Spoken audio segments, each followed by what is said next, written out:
So let's hear it again for Rafe Perlman. Thank you. So this is the month that we are activating the archetype of the lover. Are you ready to be the lover? To just step into that fully. And last week we talked about the 3 different kinds of love.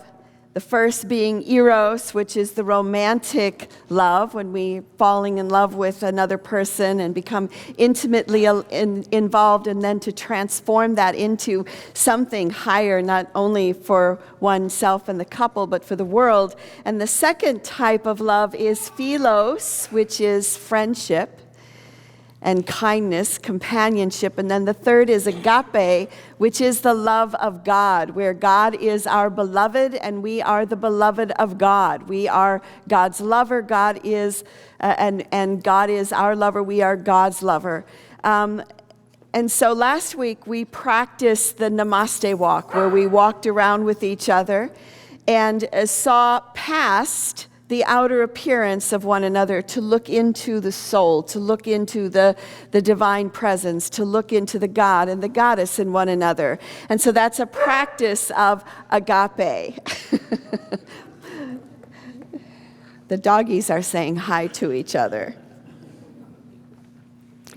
And so as we move into the form of love of agape, the question is, how do we nurture this kind of relationship? And we obviously do that through our spiritual practices of prayer, meditation, of silence, of whatever that is for you, chanting and singing.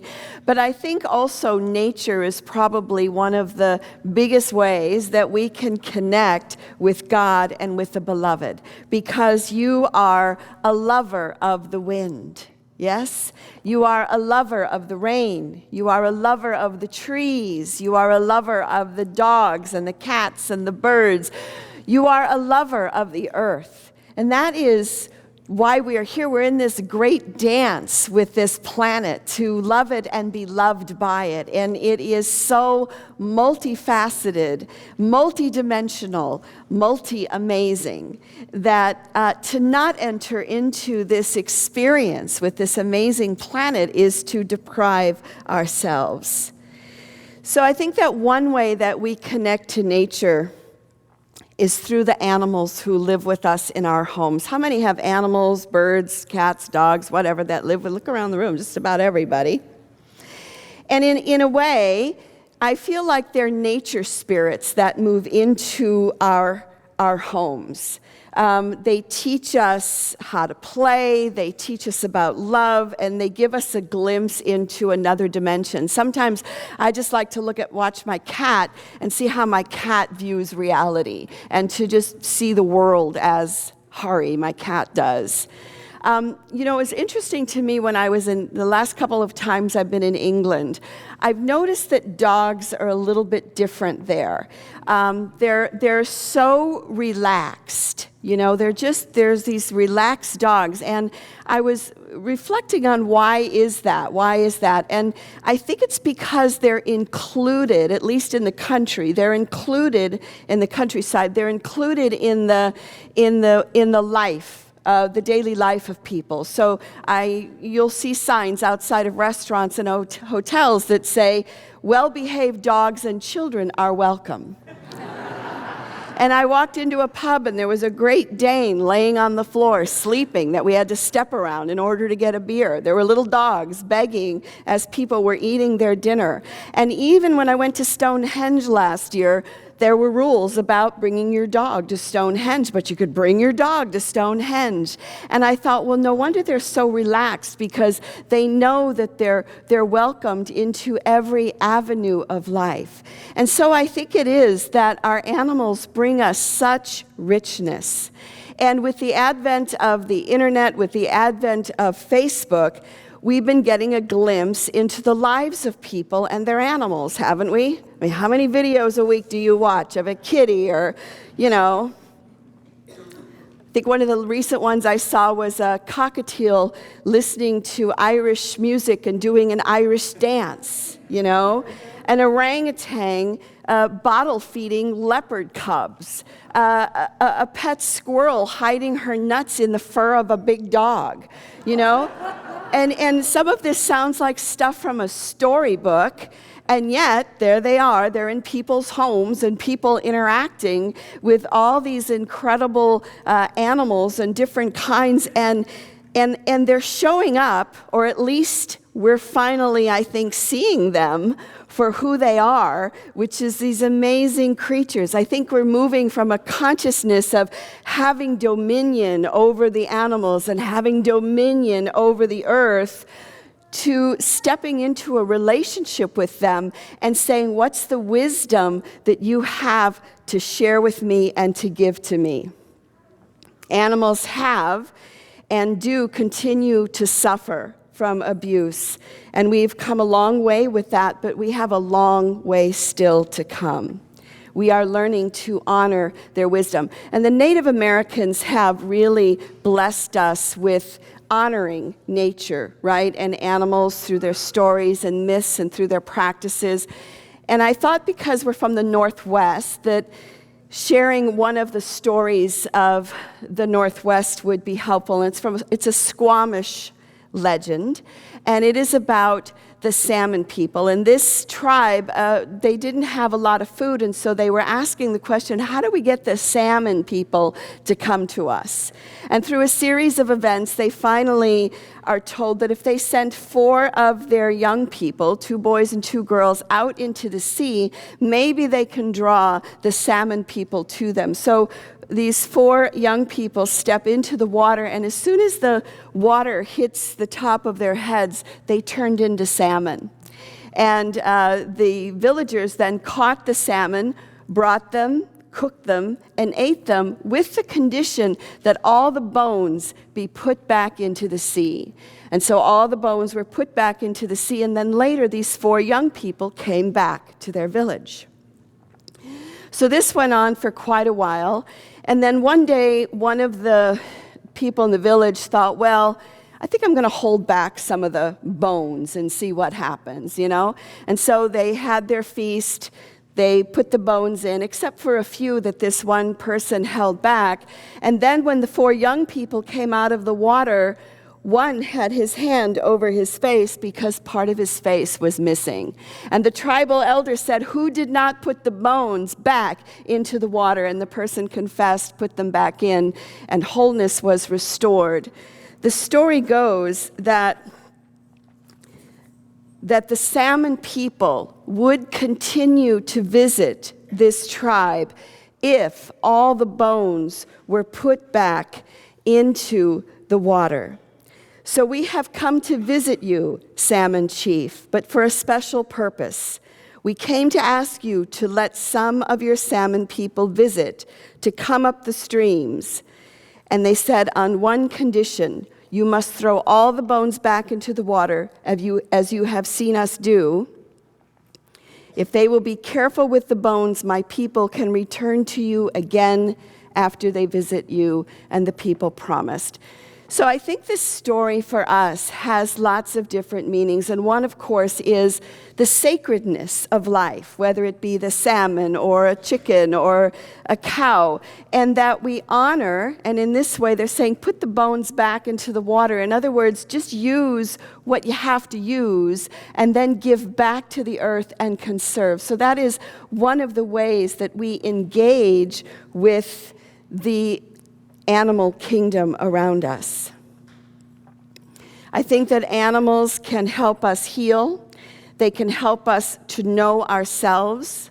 Horses are now being used in therapy, equine therapy, and they have a way of intuiting what someone is feeling, so that they can see it in themselves. A woman by the name of Megan Vivo, who works with equine therapy, said that horses have a unique ability to sense emotions and to react accordingly. If someone is angry or aggressive, the horse becomes obstinate. If the person is anxious, the horse may get skittish. When approached by someone who is open and calm, the horse is likely to respond in kind. Witnessing the horse's responses promotes self-awareness and can help people see themselves in a more realistic way. Anybody do equine therapy or work with horses a lot? They're amazing, amazing creatures that we get, again, to share this planet. Animals have also saved the lives of humans. If you Google that, you'll come up with hundreds of stories. And I just have two for you. One is a Chinese woman named Yang Yun, and she was in a diving contest in a aquarium in China, and it was freezing. The waters were freezing, and they had to go down to the bottom of the tank and then go up, and they had no tanks. There was no oxygen with them. When she got down to the bottom of the tank, because it was so cold, her legs cramped up and she couldn't move. It was as if she was paralyzed. So there she is at the bottom of the tank, and she's starting to drown. And there were beluga whales that were in the tank, 2 of them, and one of them grabs hold of her foot or her leg gently and pushes her back up to the top and saves her from drowning. Yeah?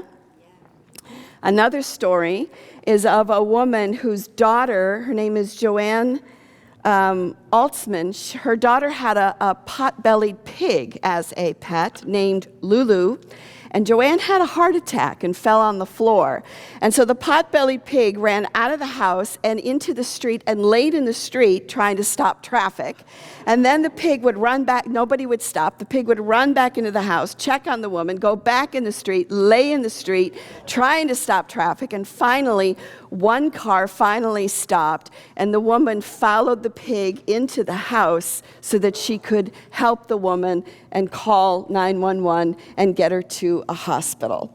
So we see again this amazing connection that we have with these animals. So how many animals have saved your life? Maybe they haven't pulled you out of a tank, or maybe they haven't, laid in the street, but what about emotionally?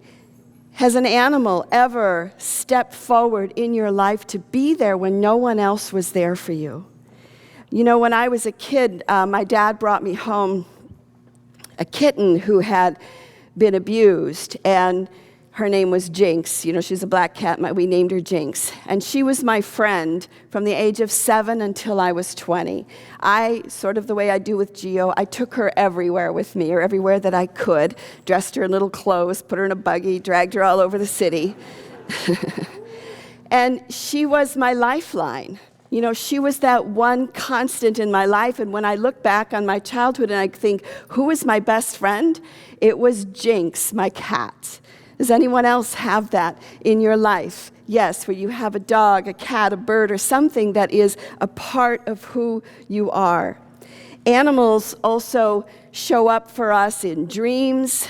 They can show up as totems or animal medicine. So if an owl shows up in your life, or a crow, or a snake, or something, whether it be visually, we've had a lot of snakes this morning. Rafe is wearing a snake on his arm, and who is it? You're wearing snake earrings and snake necklace and snake ring, and so there's a little snake magic here today, a little snake energy.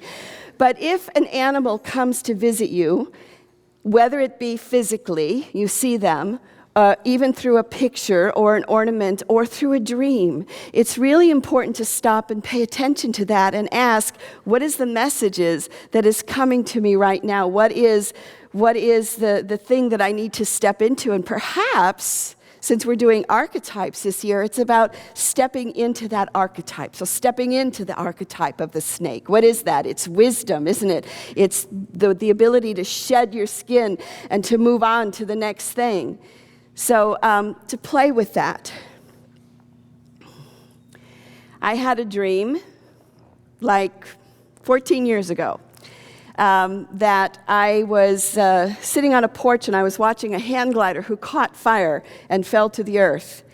And I was actually with Johnny Woods, and Johnny's like, we need to go see how this woman is doing. So we did, and all that was left was her head sitting and she was alive. And I said to her, you're probably not going to live because you just have a head, that's all that's left. She says, yes, I know. I said, okay. So a little brown dog came running out of nowhere and licked her face. And I said, is that your dog? And she said, it is. And since I knew she wasn't going to be around, I said, so can I have your dog?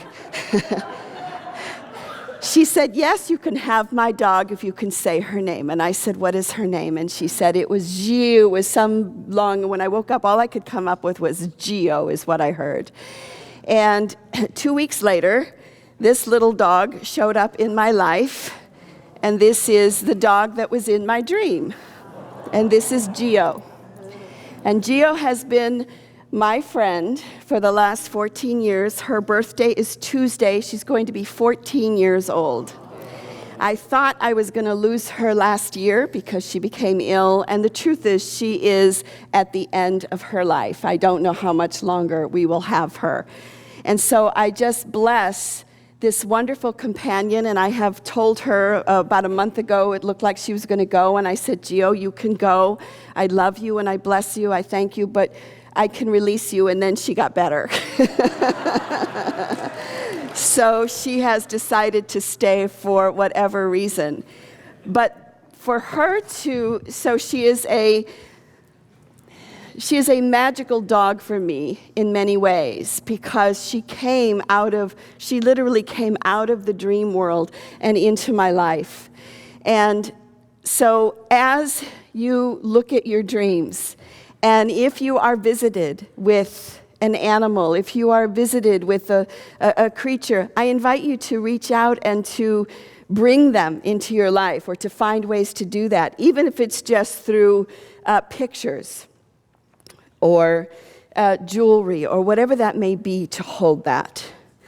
So we live in this incredibly magical universe, do we not? We live in this incredibly magical world. And with we hear about extinction and all the global warming and the climate change and all this stuff. And I think that our task, which are many, but the number one is to be the lover. To be the lover of your dog, to be the lover of your cat, to be the lover of your beloved in human form and in God form, and to be a lover of the rain, to be a lover of the wind, to be a lover of the flowers and the trees.